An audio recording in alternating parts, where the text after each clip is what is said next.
बाबा के जन्म दिवस 14 फरवरी को आप सबको सूचना दी गई थी, लेकिन पुनः से एक मौका है इस समय, तो संकल्प जो हुए थे दरबार की ओर से पुनः दोहरा दी जाए 2-3 सूचनाएं। पहला तो ये कि जो पद यात्रा और दंडवत यात्राएं रुकी हुई थी, वो है सभी पद यात्राएं और दंडवत यात्राएं 26 फरवरी से शुरू हो जाएंगी।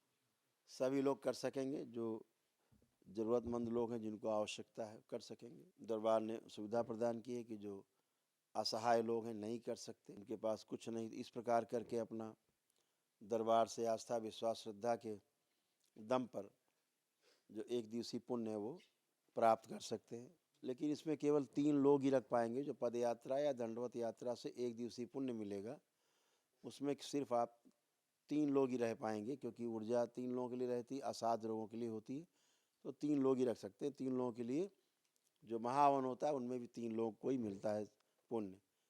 तो इसमें दंडवत यात्रा पे या पद यात्रा करके आए लोगों को एक दिवसीय हवन हवन के पुण्य के साथ साथ उसको एक दिवसीय महाहवन के पुण्य भी प्राप्त होते हैं।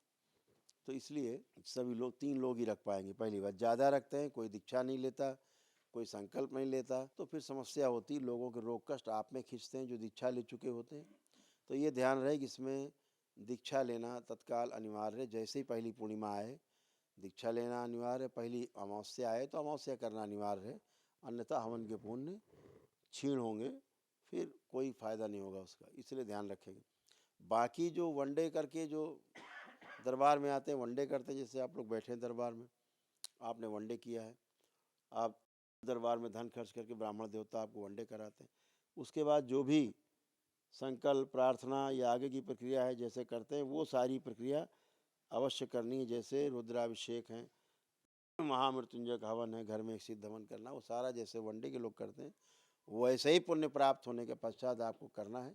इस बात का विशेष ध्यान रखें ताकि पुण्य आपके सक्रिय रहें और आपने जिस उद्देश्य के लिए ये किया है पद यात्रा और दंडवत यात्रा, वो फलित रहे आपके साथ। इस बात का विशेष ध्यान रखेंगे। तो 26 फरवरी को जो पद यात्रा है 2 स्थानों से ही होगी, बाकी किसी स्थान से मान्य नहीं होगी। एक श्री काशी विश्वनाथ धाम से, वाराणसी से, काशी से होगी। भगवान काशी विश्वनाथ का जलाभिषेक करके, रुद्राभिषेक जो भी आप कर सकें वहाँ करके, जो आपकी क्षमता हो।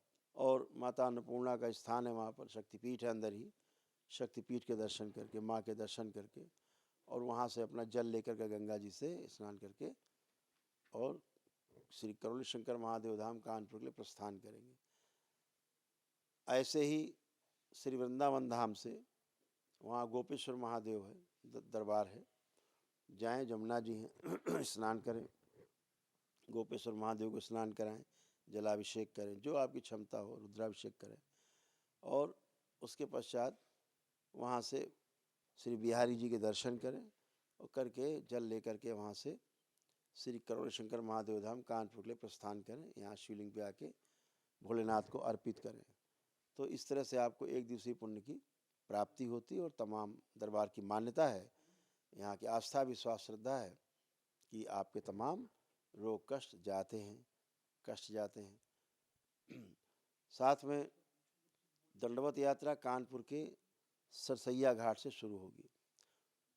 के लिए अभी जो दंडवत यात्रा जो पदयात्रा बताई, उसके लिए ध्यान रखना है कि मान लीजिए 20 लोगों को ग्रुप आपका है, पदयात्रा करना चाह रहा है, तो कम से कम एक व्यक्ति पद यात्रा शुरू करने के पहले दरबार जरूर आए। दरबार आकर के यहाँ से झंडे हैं, बैनर है, जो भी यहाँ सामग्री है वो यहाँ से अवश्य ले और अर्जी बंधन करें यहाँ पर। और जितने लोग यात्रा करना चाहते हैं उनका अपना बंधन वगैरह ले करके वहाँ से जरूर आए, ठीक है ना।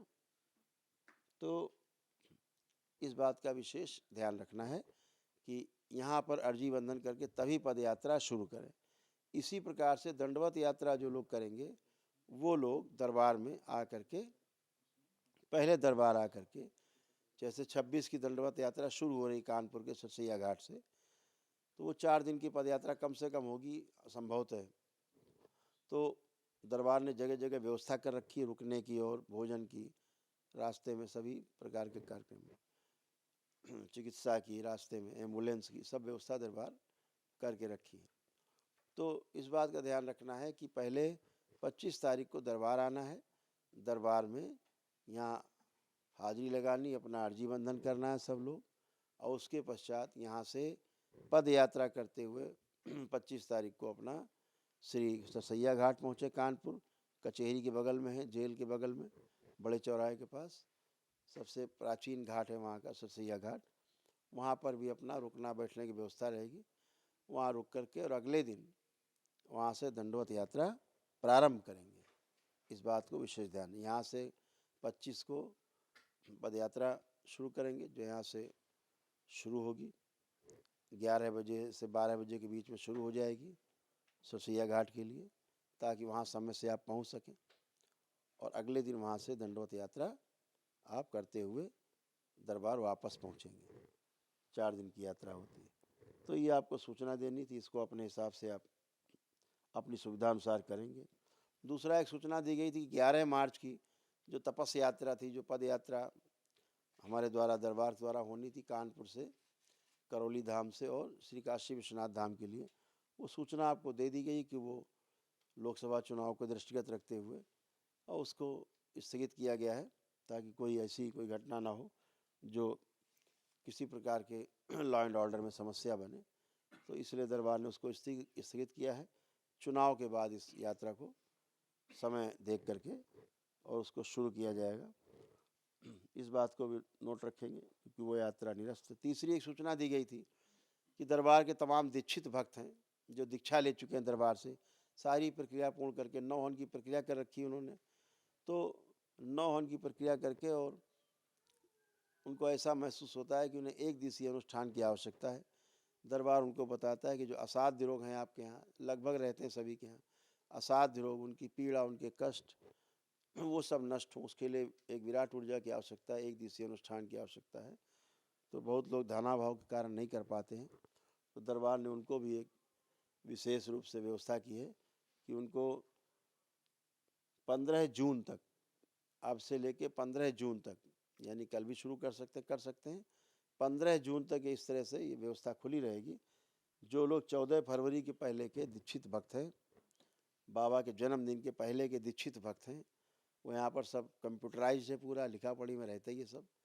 तो आप दीक्षित हैं तो दरबार में आपको 61,000 रुपये की छूट मिलती है और आप उसके बाद अपना 1 डे अपना कर सकते हैं। ये दरबार के उन भक्तों के लिए, दरबार के दीक्षित भक्त हैं।